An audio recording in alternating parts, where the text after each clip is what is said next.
Sigmund Freud. 3 ensaios sobre a teoria da sexualidade. Esse audiolivro é uma tradução livre, com base na versão inglesa do documento, disponível em domínio público. A tradução e produção desse audiolivro foi realizada pelo canal Livros Históricos. Para facilitar a compreensão do audiolivro, algumas alterações e simplificações foram feitas, visando a melhor compreensão do audiolivro. Capítulo 2. A sexualidade infantil. Faz parte da crença popular que o impulso sexual está ausente na infância e que aparece pela primeira vez no período da vida conhecido como puberdade. Embora seja um erro comum, é grave em suas consequências e deve-se principalmente à nossa atual ignorância dos princípios fundamentais da vida sexual. Um estudo abrangente das manifestações sexuais da infância provavelmente nos revelaria a existência das características essenciais do impulso sexual e nos familiarizaria com seu desenvolvimento e sua composição a partir de várias fontes.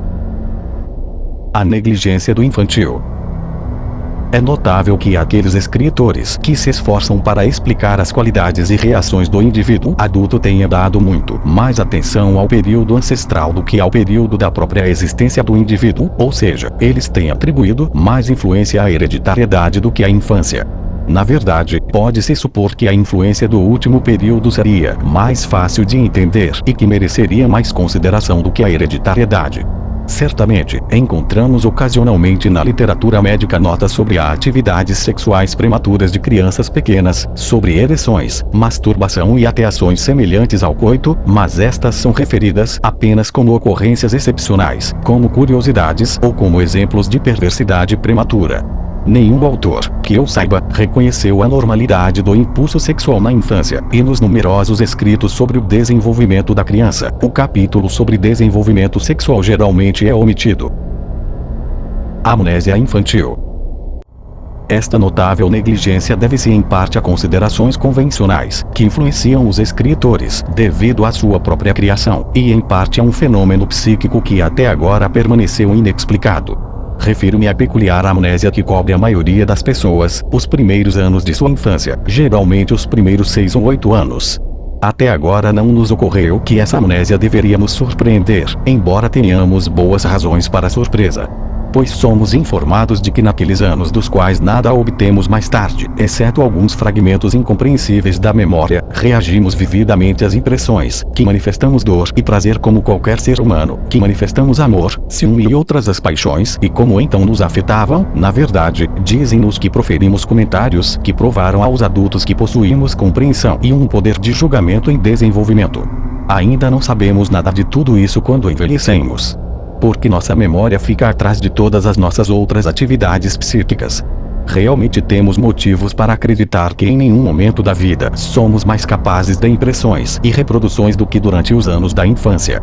Por outro lado, devemos supor, ou podemos nos convencer por meio de observações psicológicas sobre os outros, que as próprias impressões que esquecemos deixaram, no entanto, os traços mais profundos em nossa vida psíquica e atuaram como determinantes de todo o nosso desenvolvimento futuro.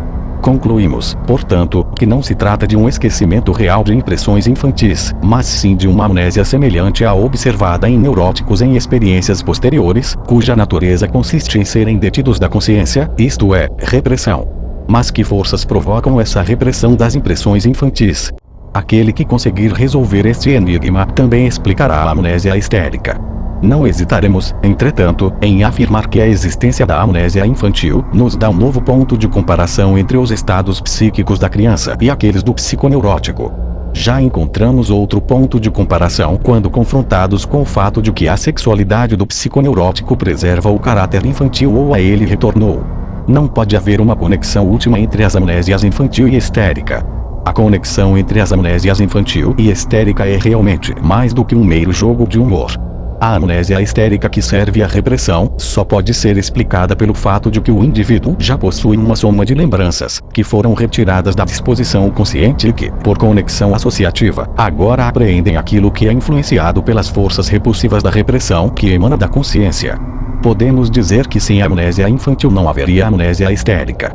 Acredito que a amnésia é infantil que leva o indivíduo a olhar para sua infância como se fosse uma época pré-histórica e lhe oculta o início de sua própria vida sexual. Essa amnésia é responsável pelo fato de que não se costuma atribuir valor ao período infantil no desenvolvimento da vida sexual. Um único observador não pode preencher a lacuna assim produzida em nosso conhecimento. Já em 1896, eu havia enfatizado a importância da infância para a origem de certos fenômenos importantes relacionados com a vida sexual, e desde então não cesso de colocar em primeiro plano a importância do fator infantil para a sexualidade. O período de latência sexual da infância e suas interrupções. As extraordinárias descobertas frequentes de manifestações sexuais aparentemente anormais e excepcionais na infância, bem como a descoberta de reminiscências infantis e neuróticos, até então inconscientes, permitem-nos esboçar o seguinte quadro do comportamento sexual da infância. Parece certo que o recém-nascido traz consigo os germes das sensações sexuais, que continuam a se desenvolver por algum tempo, e então sucumbem a uma repressão progressiva, que por sua vez é rompida pelos próprios avanços do desenvolvimento sexual, e que podem ser controlados pela peculiaridade individual. Nada se sabe sobre as leis e a periodicidade desse curso oscilante de desenvolvimento. Parece, no entanto, que a vida sexual da criança se manifesta principalmente no 3º ou 4º ano, de alguma forma acessível à observação. A inibição sexual.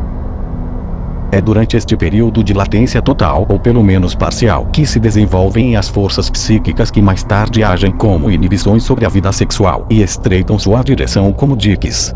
Essas forças psíquicas são aversão, vergonha e exigências de ideais morais e estéticos.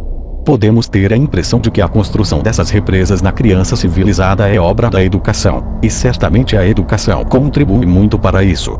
Na realidade, porém, esse desenvolvimento é determinado organicamente e pode ocasionalmente ser produzido sem a ajuda da educação. De fato, a educação permanece adequadamente dentro de seu domínio designado, apenas se seguir estritamente o caminho do determinante orgânico e imprimi-lo de maneira mais limpa e profunda. Formação de reação e sublimação. Quais são os meios que realizam essas construções tão importantes e tão significativas para a cultura e normalidade pessoal posterior? Elas provavelmente são produzidas por meio da custa da própria sexualidade infantil, cujo influxo não parou mesmo neste período de latência, cuja energia de fato foi desviada total ou parcialmente da utilização sexual e conduzida para outros objetivos. Os historiadores da civilização parecem ser unânimes na opinião de que tal desvio dos poderes sexuais de objetivos sexuais para novos objetivos, um processo que merece um nome de sublimação, forneceu componentes poderosos em todas as realizações culturais. Acrescentaremos, portanto, que o mesmo processo atua no desenvolvimento de cada indivíduo e que começa a atuar no período de latência sexual. Podemos também arriscar uma opinião sobre os mecanismos dessa sublimação. As sensações sexuais desses anos infantis, por um lado, não poderiam ser utilizáveis, uma vez que as funções de procriação são adiadas. Esse é o principal caráter do período de latência. Por outro lado, seriam em si mesmos perversos, pois emanariam de zonas erógenas e nasceriam de impulsos que, no curso do desenvolvimento do indivíduo, só poderiam evocar um sentimento de desprazer. Despertam, portanto, forças contrárias, sentimentos de reação, que para suprimir tal desprazer, constroem as já mencionadas represas psíquicas: ódio, vergonha e imoralidade. As interrupções do período de latência.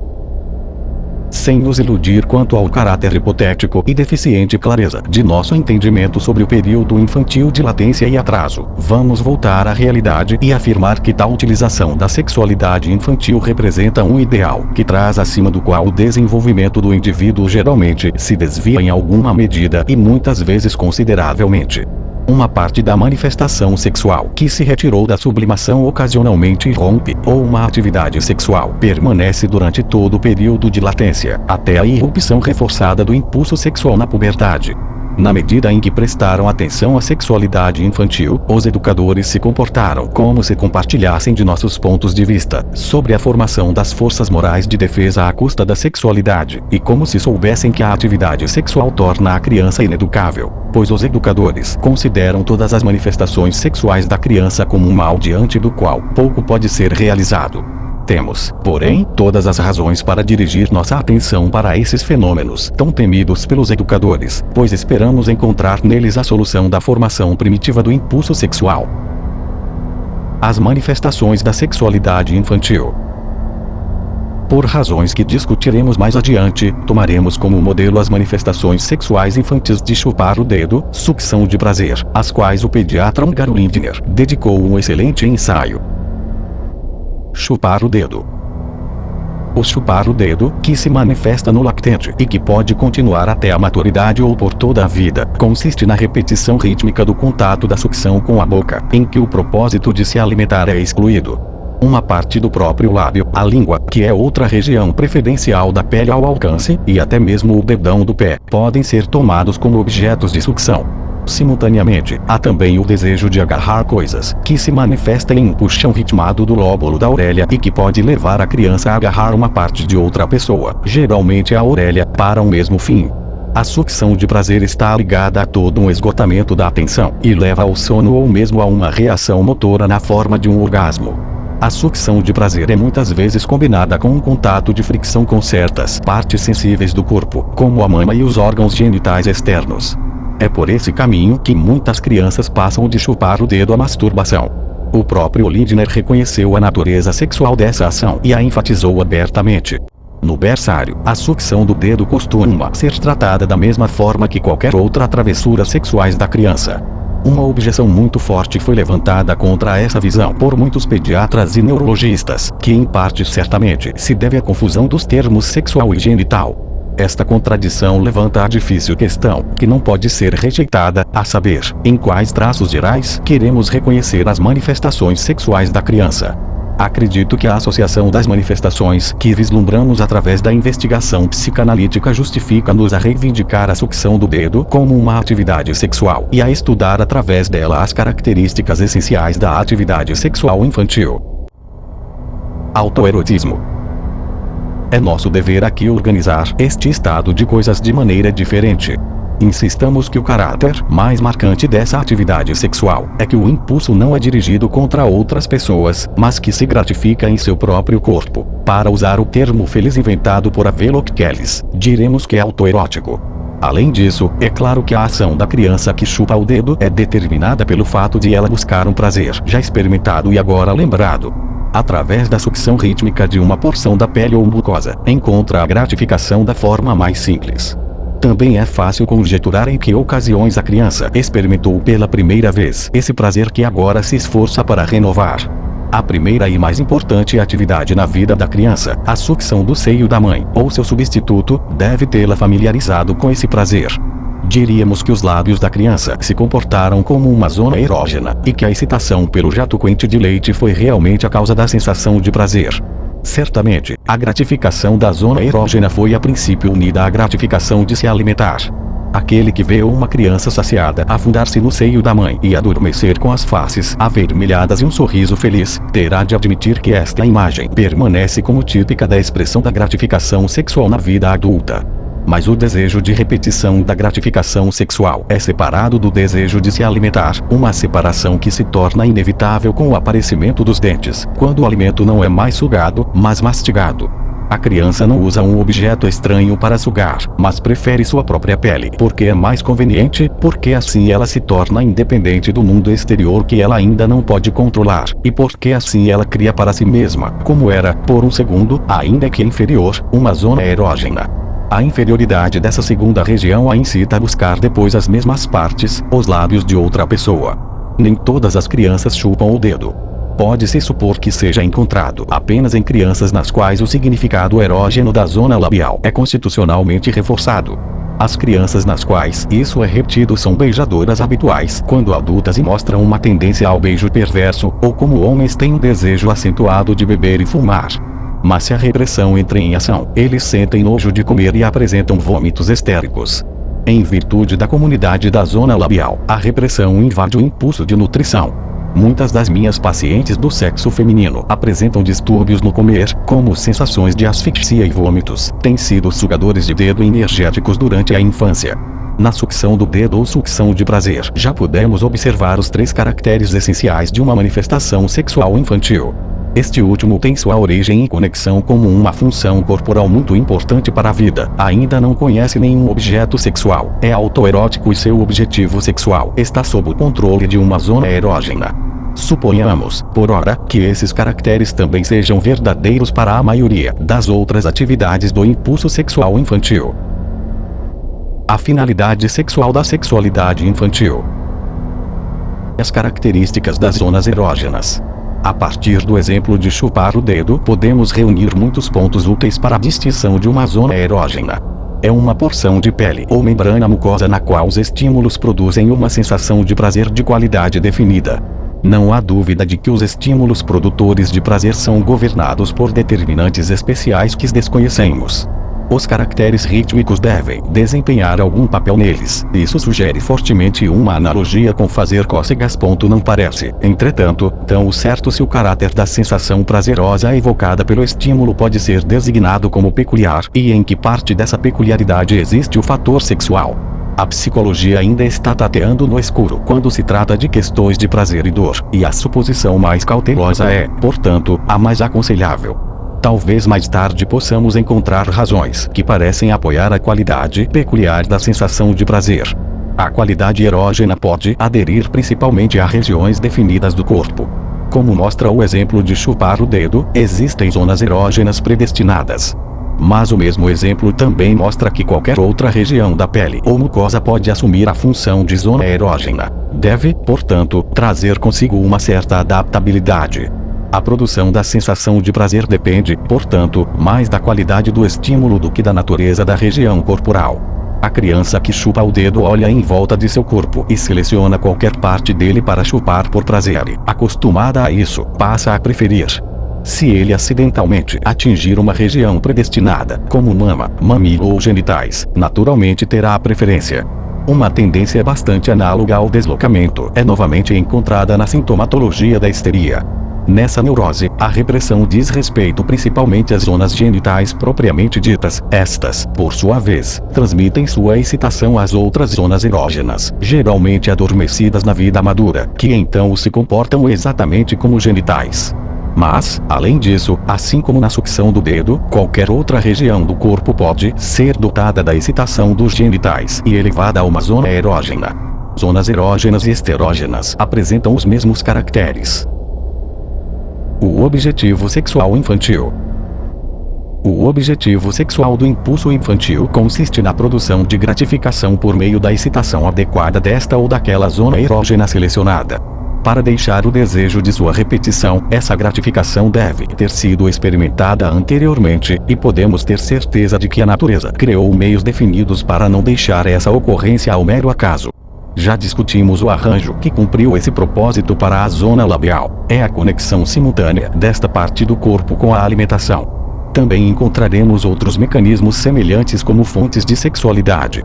O estado de desejo de repetição de gratificação pode ser reconhecido através de uma sensação peculiar de tensão que em si é de caráter bastante doloroso, e através de uma sensação centralmente determinada de coceira ou sensibilidade que é projetada na zona erógena periférica.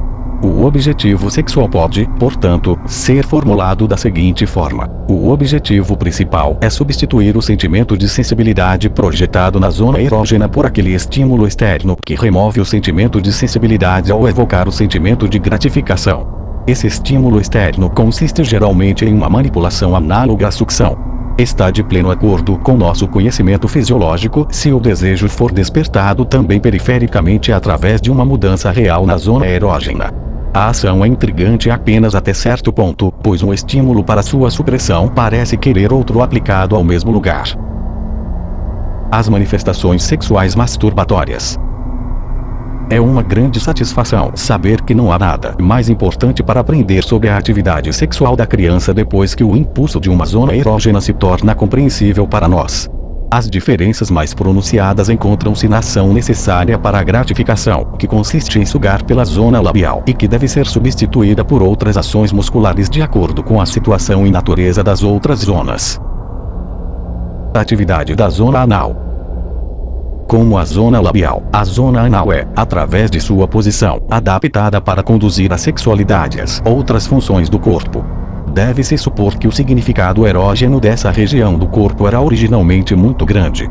Através da psicanálise descobre-se, não sem surpresa, as muitas transformações que normalmente são realizadas com as habituais excitações que emanam daqui, e que esta zona muitas vezes retém por toda a vida, um fragmento considerável de irritabilidade genital. Os catarros intestinais são frequentes durante a infância, produzem irritações intensas nesta zona, e muitas vezes ouvimos dizer que o catarro intestinal nesta idade delicada causa nervosismo. Nas doenças neuróticas posteriores, eles exercem uma influência definida sobre a expressão sintomática da neurose, colocando à sua disposição toda a soma dos distúrbios intestinais.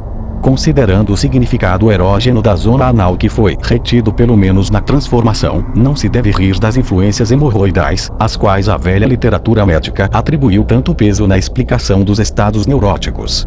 As crianças que utilizam a sensibilidade erógena da zona anal podem ser reconhecidas por reterem as massas fecais até que, por meio do acúmulo, resulta em violentas contrações musculares. A passagem dessas massas pelo ânus é capaz de produzir uma irritação acentuada da membrana mucosa.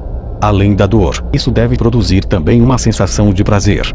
Uma das premonições mais seguras de excentricidade ou nervosismo posterior é quando um bebê se recusa obstinadamente a esvaziar o intestino quando colocado na câmara pela enfermeira e reserva essa função para seu próprio prazer. Não lhe interessa sujar a cama, tudo o que importa é não perder o subsidiário prazer ao defecar. Os educadores têm mais uma vez razão quando designam como más as crianças que detêm essas funções. O conteúdo do intestino, que é um objeto excitante para a superfície sexualmente sensível da membrana mucosa, comporta-se como o precursor de outro órgão que não se torna ativo até depois da fase da infância. Além disso, tem outros significados importantes para o lactente. Trata-se, evidentemente, de um acréscimo ao corpo, representa a primeira doação, cuja disposição expressa a maleabilidade, enquanto a sua retenção pode expressar o despeito do pequeno ser em relação ao seu meio. Da ideia de doação ele ganha mais tarde o significado de bebê que, segundo uma das teorias sexuais infantis, é adquirido através da alimentação e nasce através do intestino. A retenção das massas fecais, a princípio intencional para utilizá-las, por assim dizer, para a excitação masturbática da zona anal, é pelo menos uma das raízes da constipação tão frequente nos neuropatas. Todo o significado da zona anal é espelhado no fato de que existem poucos neuróticos que não têm seus costumes escatológicos especiais, cerimônias, etc., que eles mantêm em sigilo cauteloso. Irritação masturbática real da zona anal por meio dos dedos, evocada por meio de coceira central ou periférica, não é rara em crianças mais velhas. Atividade da zona genital. Entre as zonas erógenas do corpo da criança há uma que certamente não desempenha o papel principal, e que não pode ser a portadora da primeira sensação sexual, a qual, entretanto, está destinada a grandes coisas na vida futura. Tanto no homem como na mulher, está relacionado com a eliminação da urina, e é associada ao pênis ou clitóris. As atividades sexuais desta zona erógena, que pertence aos órgãos genitais reais, são o início da vida sexual normal posterior. Devido à posição anatômica, ao transbordamento de secreções, ao lavar e esfregar o corpo, e a certas excitações acidentais, como por exemplo a perambulação de vermes intestinais na menina, acontece que a sensação prazerosa do que essas partes do corpo são capazes de produzir, torna-se perceptível à criança ainda na idade da sucção, despertando assim o desejo de sua repetição. Quando examinamos todos os arranjos atuais e temos em mente que as medidas de limpeza têm o mesmo efeito que a própria impureza, dificilmente podemos confundir a intenção da natureza, que é estabelecer a futura primazia dessas zonas erógenas para a atividade sexual por meio de um onanismo infantil, do qual dificilmente um indivíduo escapa. A ação de retirar o estímulo e liberar a gratificação consiste em uma contiguidade de fricção com a mão ou em um certo reflexo de pressão previamente formado efetuado pelo fechamento das coxas. Este último procedimento parece ser o mais primitivo e é de longe o mais comum em meninas. A preferência pela mão nos meninos já indica que parte importante da atividade sexual masculina será realizada no futuro pelo impulso de domínio.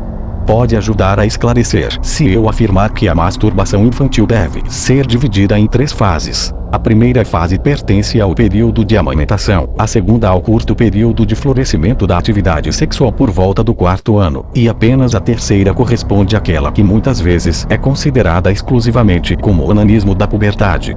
O onanismo infantil parece desaparecer após um breve período, mas pode continuar ininterruptamente até a puberdade, assim, representar o primeiro desvio marcante do desenvolvimento desejável para o homem civilizado. Em algum momento da infância, após o período de amamentação, o impulso sexual dos genitais desperta novamente e continua ativo por algum tempo até ser novamente suprimido, ou pode continuar sem interrupção. As possíveis relações são muito diversas e só podem ser elucidadas por meio de uma análise mais precisa de casos individuais. Os detalhes, entretanto, dessa segunda atividade sexual infantil deixam para trás as impressões mais profundas e inconscientes na memória das pessoas. Se o indivíduo permanece saudável, eles determinam seu caráter e, se ele adoece após a puberdade, determinam a sintomatologia de sua neurose. No último caso, verifica-se que esse período sexual é esquecido e as reminiscências conscientes que apontam para ele são deslocadas. Já mencionei que gostaria de relacionar a amnésia infantil normal com essa atividade sexual infantil. Pela investigação psicanalítica, é possível trazer à consciência um material esquecido e, assim, remover uma compulsão que emana do material psíquico inconsciente. O retorno da masturbação infantil. A excitação sexual do período de amamentação retorna durante os anos designados da infância, como uma sensação de cócegas determinada centralmente exigindo gratificação onanística, ou como um processo semelhante à poluição que, análogo à poluição da maturidade, pode atingir gratificação sem o auxílio de qualquer ação. Este último caso é mais frequente em meninas e na segunda metade da infância. Seus determinantes não são bem compreendidos, mas muitas vezes, embora não regularmente, parece ter como base um período de onanismo ativo precoce. A sintomatologia desta manifestação sexual é pobre. O aparelho genital ainda está pouco desenvolvido e todos os sinais são, portanto, exibidos pelo aparelho urinário que é, por assim dizer, o guardião do aparelho genital. A maioria dos chamados distúrbios da bexiga desse período é de natureza sexual. Sempre que a enurese nocturna não representa um ataque epilético corresponde a uma poluição. O retorno da atividade sexual é determinado por causas internas e externas que podem ser conjecturadas a partir da formação dos sintomas das doenças neuróticas e definitivamente reveladas pelas investigações psicanalíticas. As causas internas serão discutidas mais tarde. As causas externas acidentais atingem neste momento um significado grande e permanente. Como primeira causa externa, temos a influência da sedução que trata prematuramente a criança como um objeto sexual, em condições que favorecem as impressões. Isso ensina a criança a gratificação das zonas genitais e, portanto, geralmente a força a repetir essa gratificação no onanismo. Tais influências podem vir de adultos ou de outras crianças. Não posso admitir que superestimei sua frequência ou seu significado em minhas contribuições para a etiologia da histeria, embora não soubesse então que indivíduos normais podem ter as mesmas experiências em sua infância e, portanto, atribuí um valor maior às seduções do que aos fatores encontrados na constituição e desenvolvimento sexual. É bastante óbvio que nenhuma sedução é necessária para despertar a vida sexual da criança, para que tal despertar venha espontaneamente de fontes internas. Disposição polimorfa perversa. É instrutivo saber que, sob a influência da sedução, a criança pode tornar-se polimorfa perversa e ser induzida a todo tipo de transgressões. Isso mostra que ele carrega consigo a adaptação para eles em sua disposição. A formação de tais perversões encontra apenas uma leve resistência, porque as barreiras psíquicas contra as transgressões sexuais, como vergonha, repugnância e imoralidade, que dependem da idade da criança, ainda não foram erguidas ou estão apenas em processo de formação. A esse respeito, a criança talvez não se comporte de maneira diferente da mulher média inculta, na qual existe a mesma disposição polimorfa perversa. Tal mulher pode permanecer sexualmente normal em condições normais, mas sob a orientação de um sedutor astuto, ela encontrará prazer em toda a perversão e manterá o mesmo em sua atividade sexual. A mesma disposição polimorfa ou infantil cabe à prostituta para sua atividade profissional, e no enorme número de prostitutas e de mulheres a quem devemos atribuir uma adaptação à prostituição, ainda que não sigam esta vocação, é absolutamente impossível não reconhecer em sua disposição uniforme os impulsos parciais para todas as perversões do humano universal e primitivo. De resto, a influência da sedução não nos ajuda a desvendar as relações originais do impulso sexual, mas confunde nossa compreensão do mesmo, na medida em que fornece prematuramente à criança o objeto sexual no momento em que o impulso sexual infantil ainda não demonstra nenhum desejo por ele. Devemos admitir, no entanto, que a vida sexual infantil, embora principalmente sob o controle de zonas erógenas, também apresenta componentes em que desde o início outras pessoas são consideradas como objetos sexuais. Entre eles temos os impulsos de olhar e se exibir, e de crueldade, que se manifestam um tanto independentemente das zonas erógenas e que só mais tarde entram em relação íntima com a vida sexual. Mas, junto com a atividade sexual erógena, eles são perceptíveis mesmo nos anos infantis, como esforços separados e independentes.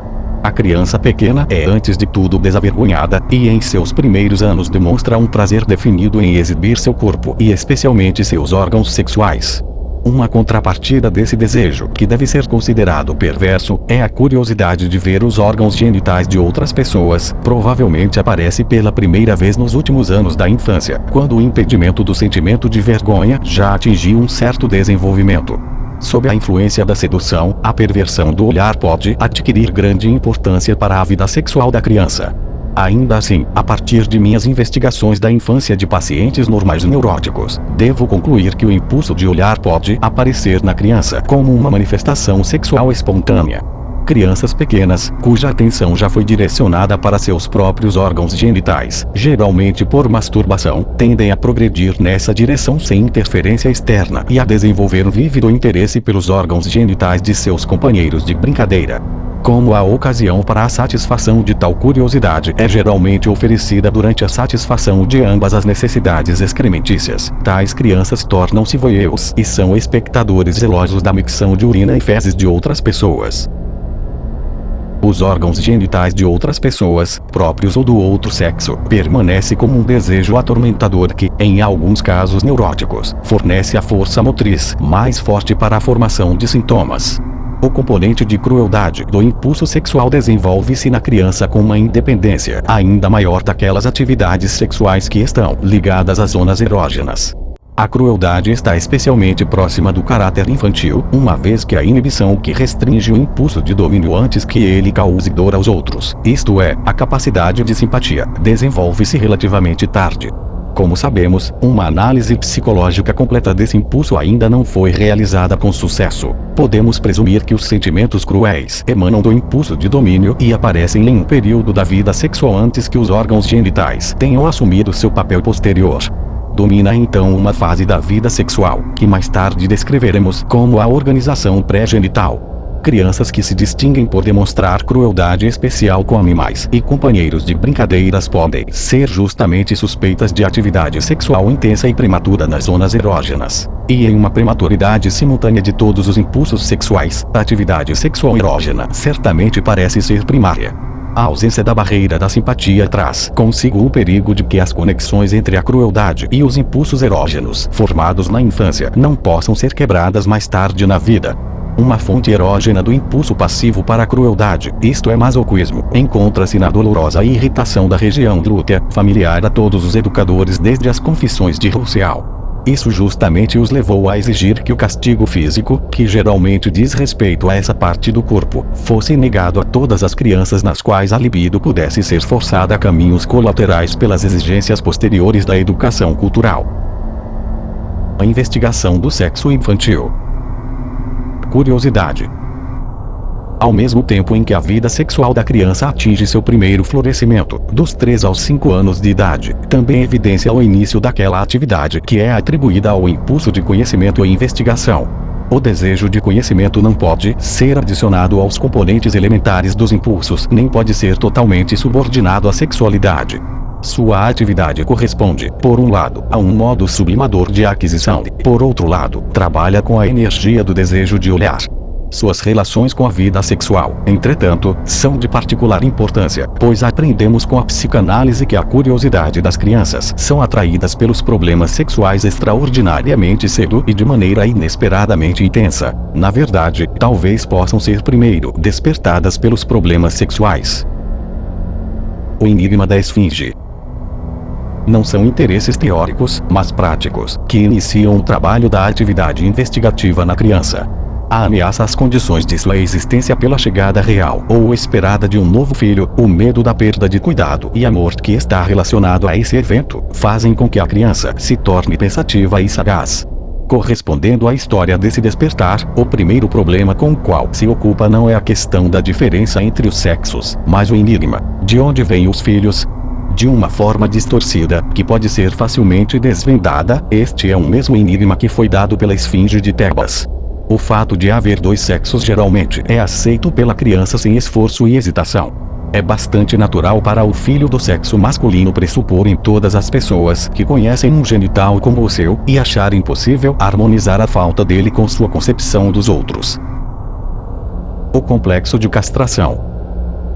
Esta convicção é aderida energicamente pelo menino e tenazmente defendida contra as contradições que logo surgem e só são abandonadas após severas lutas internas, que fazem parte do complexo de castração. As formações substitutivas desse pênis perdido da mulher desempenham um papel importante na formação de muitas perversões.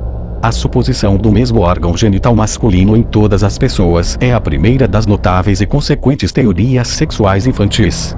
É de pouca ajuda para a criança quando a ciência biológica concorda com seus preconceitos e reconhece o clitóris feminino como o verdadeiro substituto do pênis. A menina não reage com recusas semelhantes quando vê o genital de formato diferente do menino. Ela está imediatamente preparada para reconhecê-lo e logo fica com inveja do pênis. Essa inveja atinge seu ponto mais alto no desejo consequentemente importante de que ela também seja um menino. Teorias do nascimento. Muitas pessoas podem se lembrar distintamente de quão intensamente se interessaram, no período pré-adolescente, na questão de onde vinham as crianças. As soluções anatômicas da época eram lidas de maneira muito diferente. Os filhos saiam do peito ou são cortados do corpo, ou o umbigo se abre para deixá-los sair.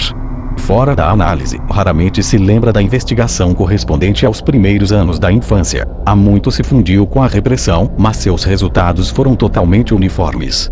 Obtém-se filhos comendo algo especial como no conto de fadas e eles nascem através do intestino como uma passagem. Essas teorias infantis lembram as estruturas do reino animal, especialmente lembram a cloaca dos tipos que estão abaixo dos mamíferos. Concepção sádica do ato sexual. Se crianças de idade tão delicada se tornam espectadores do ato sexual entre adultos, elas concebem o ato sexual como uma espécie de maltrato, ou seja, que os impressiona em sentido sádico. A psicanálise também nos ensina que essa impressão da primeira infância contribui muito para a disposição para um posterior deslocamento sádico do objetivo sexual. Além disso, as crianças também se ocupam com o problema de em que consiste o ato sexual ou, como elas o compreendem, em que consiste o casamento, e buscam a solução do mistério principalmente em uma associação a qual as funções de urinar e defecar dão ocasião. A falha típica da investigação sexual infantil. Pode-se afirmar em geral sobre as teorias sexuais desenvolvidas pelas crianças, que são reproduções da própria constituição sexual da criança que, apesar de seus erros grotescos, evidenciam mais compreensão dos processos sexuais do que acreditado aos seus criadores. As crianças também percebem a gravidez da mãe e sabem interpretá-la corretamente. A fábula da cegonha é muitas vezes contada perante auditores que a confrontam como uma desconfiança muda. Mas como dois elementos permanecem desconhecidos para a investigação sexual infantil, a saber, o papel do sêmen propagador e da abertura genital feminina, precisamente os mesmos pontos em que a organização infantil ainda está atrasada, o esforço do investigador infantil normalmente permanece infrutífero e termina em uma renúncia que não raramente deixa um dano duradouro ao desejo de conhecimento. A investigação sexual desses primeiros anos da infância é sempre realizada sozinha, significa o primeiro passo para uma orientação independente no mundo e causa um distanciamento acentuado entre a criança e as pessoas de seu ambiente que anteriormente gozavam de sua total confiança. As fases do desenvolvimento da organização sexual. Como características da sexualidade infantil, enfatizamos até agora o fato de que ela é essencialmente autoerótica, encontra seu objeto em seu próprio corpo, e que seus impulsos parciais individuais, que em geral são desconectados e independentes uns dos outros, estão lutando pela aquisição do prazer. O fim desse desenvolvimento forma a chamada vida sexual normal do adulto, na qual a aquisição do prazer foi colocada a serviço da função de propagação, e os impulsos parciais, sob o primado de uma única zona erógena, formou-se uma organização firme para a obtenção do objetivo sexual em um estranho objeto sexual. Organizações pré-genitais. O estudo, com a ajuda da psicanálise, das inibições e perturbações neste curso de desenvolvimento permite-nos agora reconhecer acréscimos e estágios primários de tal organização dos impulsos parciais, que também fornecem uma espécie de regime sexual. Essas fases da organização sexual normalmente transcorrerão suavemente e só serão reconhecíveis por leves indícios. Somente em casos patológicos eles se tornam ativos e discerníveis à observação grosseira. Organizações da vida sexual nas quais as zonas genitais ainda não assumiram o papel dominante, que chamaríamos de fase pré-genital. Até agora, nos familiarizamos com dois deles, que lembram reversões a estados animais primitivos. Uma das primeiras dessas organizações sexuais pré-genitais é a oral ou, se quisermos, a caníbal. Aqui a atividade sexual ainda não está separada da alimentação, e os contrastes dentro da mesma ainda não diferenciados. O objeto de uma atividade é também o da outra. A finalidade sexual consiste na incorporação ao próprio corpo do objeto. É o protótipo daquilo que depois desempenha um papel psíquico tão importante quanto a identificação. Como resquício dessa fase fictícia de organização imposta a nós pela patologia, podemos considerar chupar o dedo. Aqui a atividade sexual se separou da atividade alimentar e o objeto estranho foi abandonado em favor de alguém de seu próprio corpo. Uma segunda fase pré-genital é a organização sádico-anal. Aqui os contrastes que percorrem toda a vida sexual já estão desenvolvidos, mas ainda não podem ser designados como masculino e feminino, mas devem ser chamados de ativos e passivos. A atividade é suprida pela musculatura do corpo através do impulso de maestria. A membrana mucosa erógena do intestino se manifesta sobretudo como um órgão com um objetivo sexual passivo, pois para ambos os impulsos existem objetos presentes, que, no entanto, não se fundem. Além deles, existem outros impulsos parciais que atuam de maneira autoerótica. A polaridade sexual e o objeto estranho já podem, portanto, ser demonstrados neste estágio. Ainda falta a organização e a subordinação na função de propagação. Ambivalência. Esta forma de organização sexual poderia ser mantida por toda a vida e continuar a atrair para si grande parte da atividade sexual.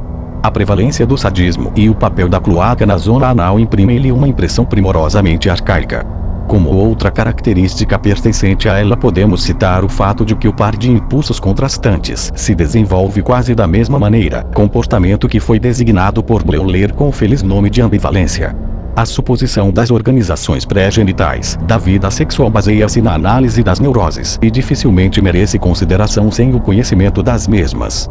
Podemos esperar que esforços analíticos contínuos nos forneçam ainda mais revelações sobre a estrutura e o desenvolvimento da função sexual normal. Para completar o quadro da vida sexual infantil, deve-se acrescentar que frequentemente ou regularmente ocorre uma seleção de objetos, mesmo na infância, que é tão característica quanto aquela que representamos para a fase de desenvolvimento da puberdade. Essa seleção de objeto ocorre de tal maneira que todos os impulsos sexuais seguem na direção de uma pessoa na qual desejam atingir seu objetivo. Esta é então a abordagem mais próxima da formação definitiva da vida sexual após a puberdade, que é possível na infância.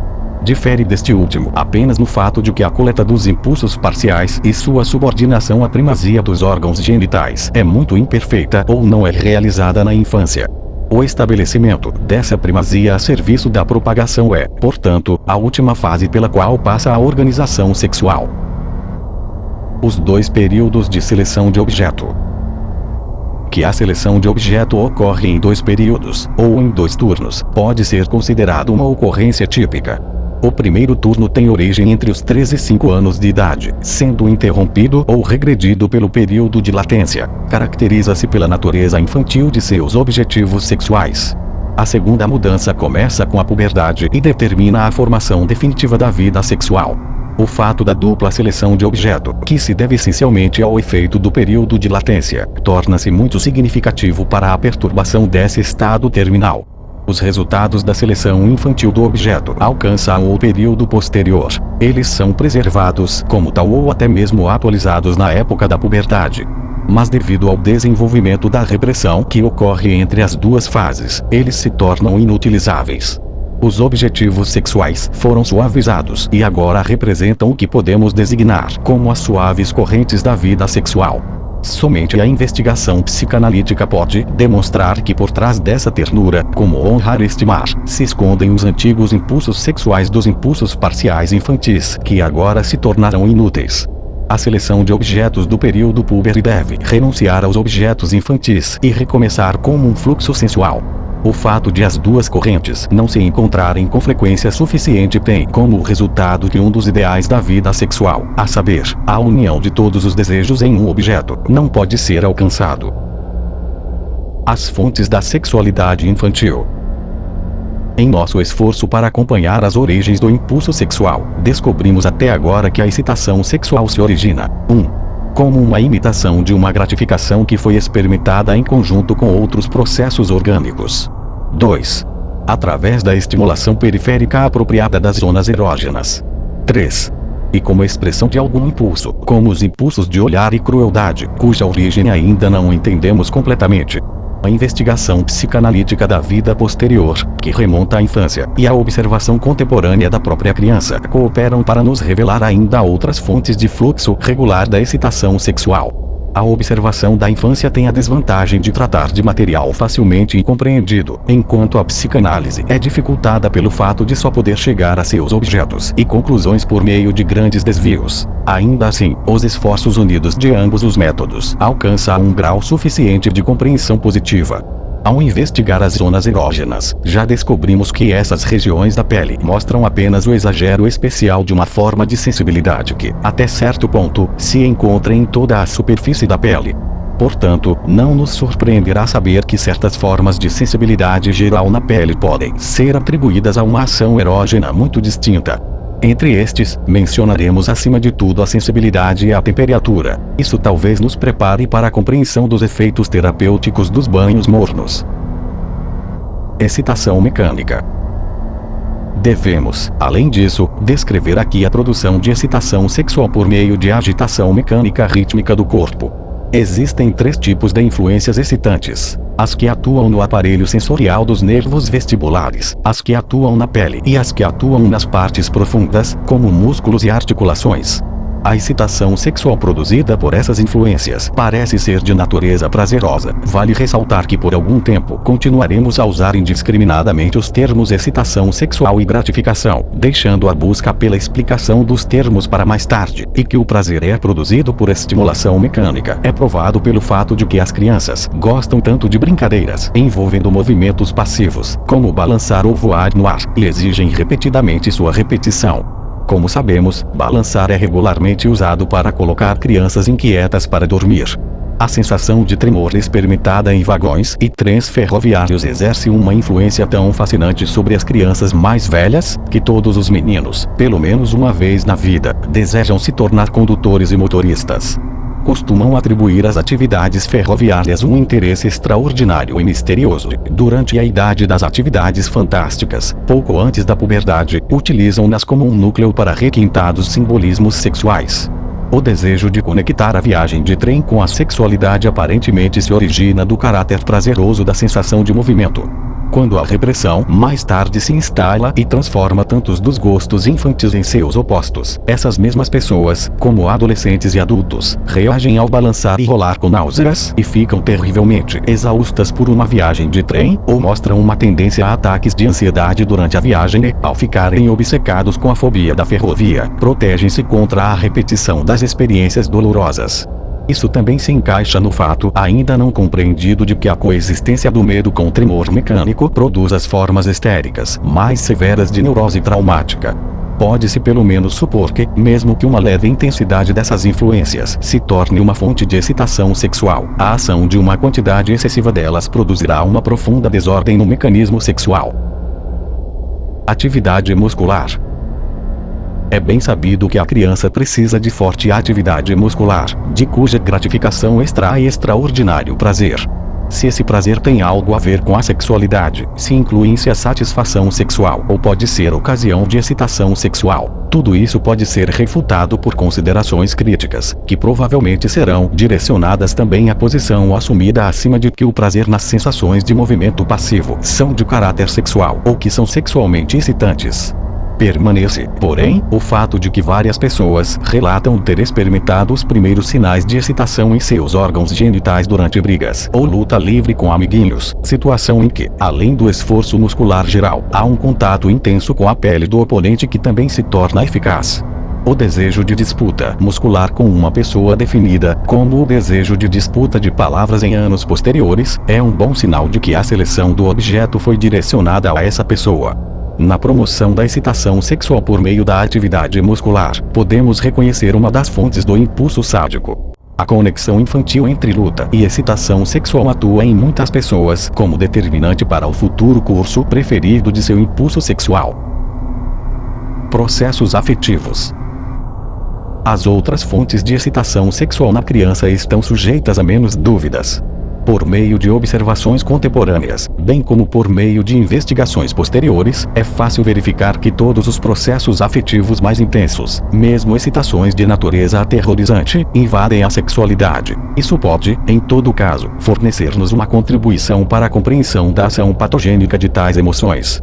Na criança em idade escolar, o medo de um exame que se aproxima ou o esforço despendido na solução de uma tarefa difícil pode tornar-se significativo para o surgimento de manifestações sexuais, bem como para suas relações com a escola, visto que, sob tais excitações, muitas vezes ocorre uma sensação de urgência, que ele toque os órgãos genitais, ou levando a um processo semelhante à poluição com todas as suas consequências desagradáveis.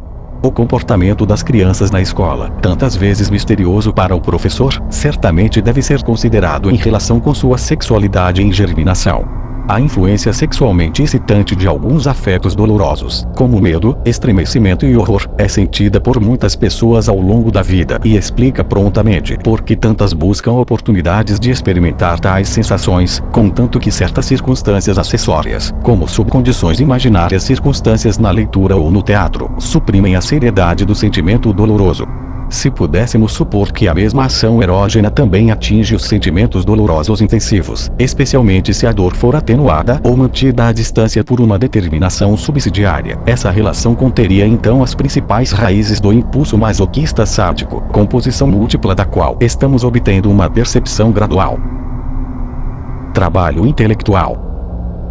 Finalmente, é evidente que a aplicação mental ou a concentração de atenção em uma realização intelectual resultará, especialmente em pessoas jovens, mas também em pessoas mais velhas, em uma excitação sexual simultânea, que pode ser considerada como a única base justificada para a etiologia tão duvidosa de distúrbios nervosos de excesso de trabalho mental. Se agora, em conclusão, revisarmos as evidências e indicações das fontes da excitação sexual infantil, que não foram relatadas nem completa nem exaustivamente, podemos estabelecer as seguintes leis gerais, como sugeridas ou estabelecidas. Parece ter sido providenciado da maneira mais generosa que o processo de excitação sexual, cuja natureza certamente permanece bastante misteriosa para nós, seja posto em movimento.